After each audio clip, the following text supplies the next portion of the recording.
आजोबा, आज तुमच्याबद्दल बोलायचं ठरवलं.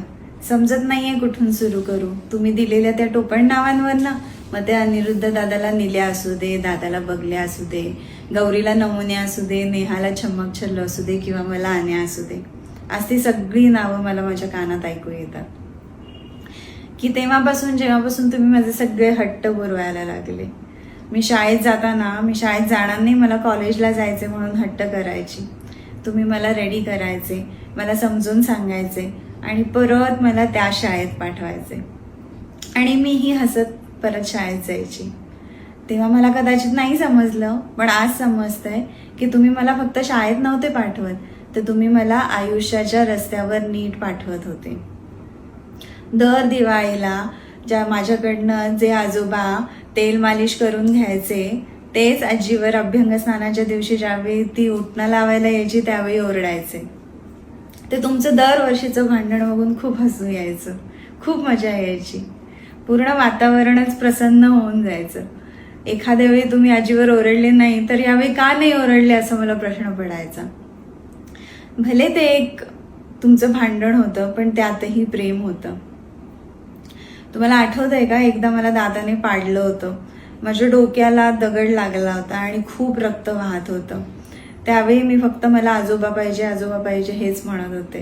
दादा पळत पळत गेला तुम्हाला वाड्यात बोलून आणायला आणि ज्यावेळी तुम्ही वाड्यातून मला बघायला पळत पळत आले, त्यानंतर मी शांत झाले. माहिती नाही मला काय हवं होतं त्यावेळी. बहुतेक मला फक्त तुम्ही समोर हवे होतात. त्यानंतर आईने मग जे काही करायचंय त्याच्यावर जखमेवर औषध लावलं, पण माझ्यासाठी तुम्ही मला हवे होते. तुम्ही बोरीवरून चिंचवडला गेले की 2 दिवसात मला ताप यायला लागायचा आणि म्हणूनच की काय, तुम्ही कधीच मला सोडून जास्त दिवस लांब नाही राहिले. पण चिंचवडवरून येताना नेहमी ती कावळ्या चिमणीची बिस्किटं घेऊन यायचे, ते तुम्ही कधीच नाही विसरले. असं कोण प्रेम करतं? गोकुळाष्टमीला गौरीला आणि मला नेहमी गाणं म्हणा म्हणून ओरडायचे आणि आम्ही टाळाटाळ करून नंतर म्हणतो करायचो. शेवटी तुम्ही आमच्यावर ओरडायचे, काही उपयोग नाहीये यांना गाणं शिकून. तेव्हा नाही कळलं आम्हाला, पण आज कळतंय की तुम्ही आम्हाला गाणं नाही, तुम्ही आम्हाला संस्कार शिकवत होता. नंतर हळूहळू तुम्हाला ऐकायला कमी यायला लागलं, तरी तुम्ही त्याच्यावर विनोद करायचे. कानाने दिसत नाही आणि डोळ्याने ऐकू येत नाही, असा तुमचा विनोदी स्वभाव. तुम्ही कधीच दुसऱ्यांवर प्रेशर दिलं नाही, कधीही कोणाची कंप्लेंट केली नाही. आजी गेल्यावर एक डोळा हसतोय आणि एक डोळा रडतोय असं तुम्ही म्हणाले. ते दुःखही तुम्ही किती शांतपणे सहन केलं. खरंच खूप मोठं मन लागतं या सगळ्याला. आज 1 वर्ष झालं तुम्ही आमच्यात नाही, पण विश्वासच बसत नाही. आता मला वाड्यात जावंसं वाटत पण नाही, कारण तिथे माझी वाट बघणारं आता कोणीच राहिलं नाही. तुम्ही पडलात, आम्हाला वाटलं तुम्ही परत उभे राहाल, कारण झोपून राहणं तुम्हाला मान्य नाही. हळूहळू तुम्ही खायचं कमी केलं. आईने, काकाने, आत्याने, कोमलने, मी स्वतः तुम्हाला जे आवडतं ते खाऊ घालण्याचा प्रयत्न केला. पण तुम्ही 1-2 घास खाऊन बस म्हणायचे, पण मी दिलेल्या बॉब्या मात्र तुम्ही संपवल्या.